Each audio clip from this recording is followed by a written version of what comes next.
17-year-old Leelah Alcorn was born male.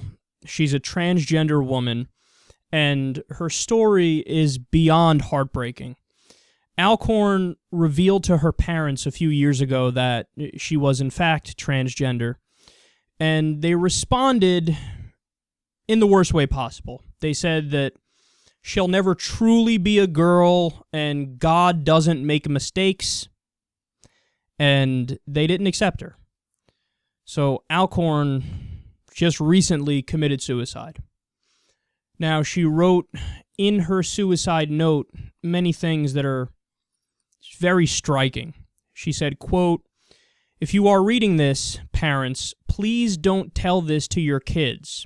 Even if you are a Christian or are against transgender people, don't ever say that to someone, especially your kid. That won't do anything but make them hate themselves.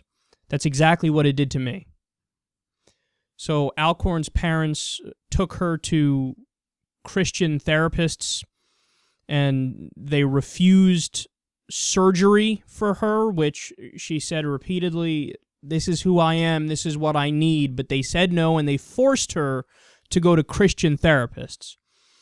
And when she came out at school to attempt to ease the transition to saying she's transgender, her parents responded to that by cutting her off from her friends and cutting her off from social media for several months, which then in turn led her to feeling even more depressed, because even coming out as gay, that made her family distance themselves from her and from everybody else even more. And then forget it, when you add the transgender aspect on top of it, she knew that, look, I'm going to be shunned by all my friends on social media, by parents, if I go all the way and I go further with this. So, in her suicide note, she said the following, quote, "Please don't be sad. It's for the better. The life I would have lived isn't worth living in. Because I'm transgender, the only way I will rest in peace is if one day transgender people aren't treated the way I was. They're treated like humans, with valid feelings and human rights. Gender needs to be taught in schools. The earlier the better. My death needs to mean something. My death needs to be counted in the number of transgender people who commit suicide this year. I want someone to look at that number and say, that's fucked up, and fix it. Fix society. Please." So this is a tough story, and I want to give you some details here in terms of facts. According to a study referenced by the Williams Institute, Policy Mike reports, quote, 41% of transgender people attempt suicide, almost 10 times the same rate for the general American population. 41%. That's almost half of transgender people attempt suicide. So when I read this, first of all, this breaks my heart. When I was reading it earlier, I was on the verge of tears.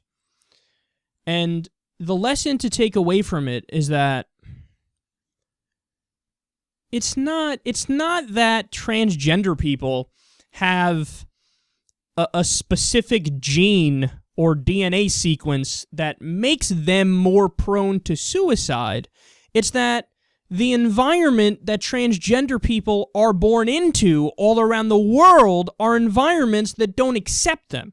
And when you wake up and every single day you're surrounded by people who deny your existence or hate you for who you are, or try to take away your reality and your perception of yourself and put you down for that perception and treat you as inferior, and your family and your friends don't even accept you for who you are in reality, that has profoundly negative psychological impacts on any human being. You know, we spoke about this the other day, but to me, this is like the equivalent of, I know according to the demographics, most people who listen to my show are males. Most of them are straight males.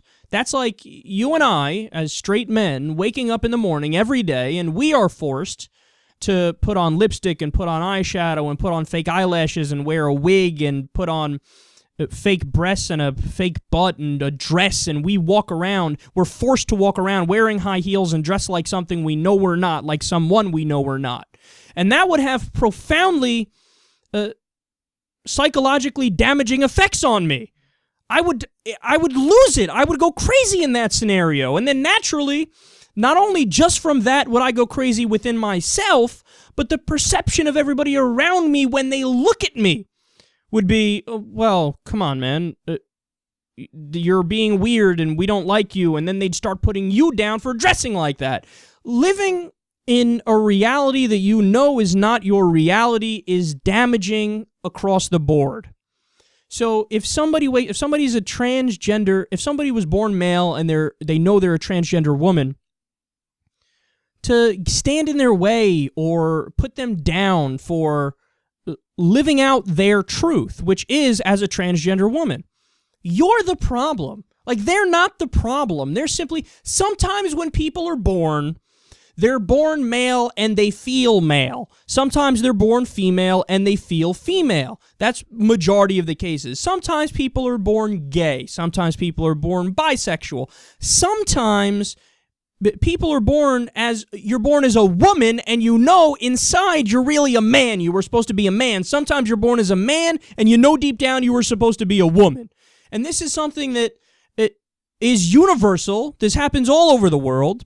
And the problem is that we've set up these rigid structures in society where certain people are accepted because they're the norm and statistically they're the higher number, and other people are put down and they're disrespected and they're oppressed and they're repressed and they're suppressed and they're viewed in society in as negative a way as possible. Try to get a job as a transgender man or a transgender woman. It's a harder thing to do. Look at the statistics on the hate crimes that are done against transgender men and transgendered women. It's unacceptable, man.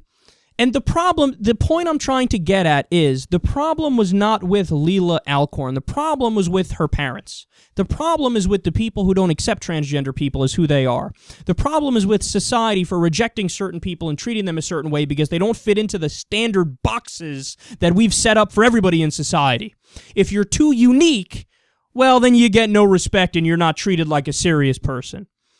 The problem is with us. The problem is with the culture. The problem is with everybody else. The problem is not with the transgender people. They should be able to come out, talk about who they are, live their reality without feeling disrespected or put down or feeling weird for living their life as who they are. I mean, this should be the most obvious thing ever, but according to the statistics and the data and the numbers and the facts on this, we know that that's not the case. We know that society, mainstream society, has not accepted transgender people, and it's a crime and it's a shame. So we need to change the mentality of people in society to understand that somebody being transgender is it's just another thing. It's just a different thing from you, and that doesn't make it worse, that doesn't make it better, that doesn't make it anything else. It just is. And accept it for just being what it is without hatred and judgment and bigotry and intolerance on top of it.